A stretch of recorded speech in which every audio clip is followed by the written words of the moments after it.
These shocking statistics prove why your teenage lectures completely backfire. When we lecture our teens, 62% just want us to listen instead. And their brains can only process about 30 seconds of what we're actually saying before they tune out completely. I'm sharing what happens when you stop lecturing your teenager and start using science-backed communication strategies that actually work. The results might surprise you because what feels natural as a parent is often the exact opposite of what your teen's developing brain needs.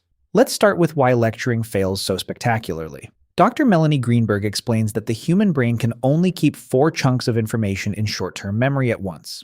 That's roughly 30 seconds or 1 to 2 sentences of speaking. When you launch into that familiar lecture about homework, curfew, or responsibility, your teen's brain literally can't process it all. They're not being defiant, they're being human. But here's what makes it worse. When emotions run high, which they often do during those moments when we feel compelled to lecture, teens lose the ability to receive information entirely. Dr. Kaylee Gross describes the teenage brain as hitting the gas while their brakes are out for repair. The prefrontal cortex, responsible for impulse control and decision-making, won't fully mature until around age 25. So when you're lecturing a stressed or emotional teenager, you're essentially talking to a brain that's temporarily offline. The statistics reveal just how disconnected we've become. In a 2024 Gallup study of over 1,600 families, only 28% of upset children actually want advice from their parents. Compare that to the 62% who simply want to be listened to, and 56% who want space. We're giving advice when they want attention, talking when they need silence. This mismatch creates real consequences.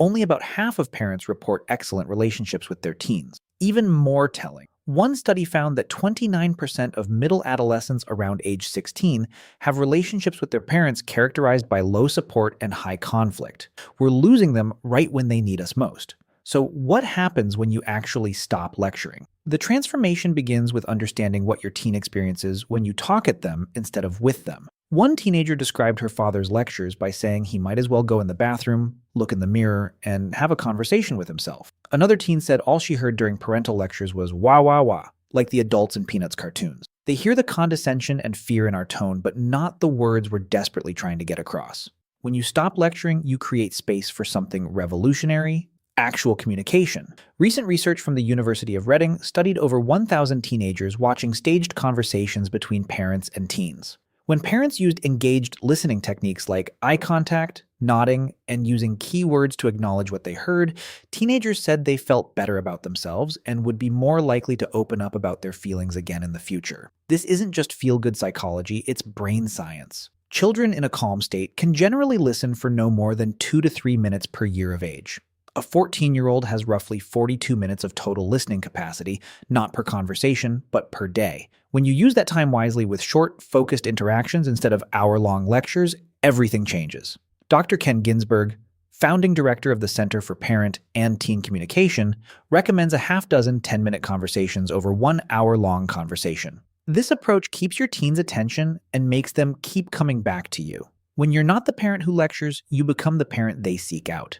The alternative to lecturing isn't permissive parenting or giving up guidance entirely. It's strategic communication that works with your teen's developing brain instead of against it. Motivational interviewing, originally developed for addiction treatment, has emerged as a powerful tool for parents. The technique uses OARS, open-ended questions, affirmations, reflective listening, and summarize. Instead of telling your teen what to do, you ask questions that get them thinking. Rather than "you need to study more" or "you'll fail," try "what do you think would help you feel more prepared for that test?" The first approach triggers defensiveness and shutdown. The second engages their problem-solving abilities and makes them part of the solution. This shift requires rewiring your parental instincts.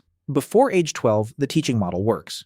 Kids need repetition, constant questions, continuous guidance about appearance and behavior. But parents who don't transition away from this approach when kids hit their teens find themselves increasingly frustrated and disconnected.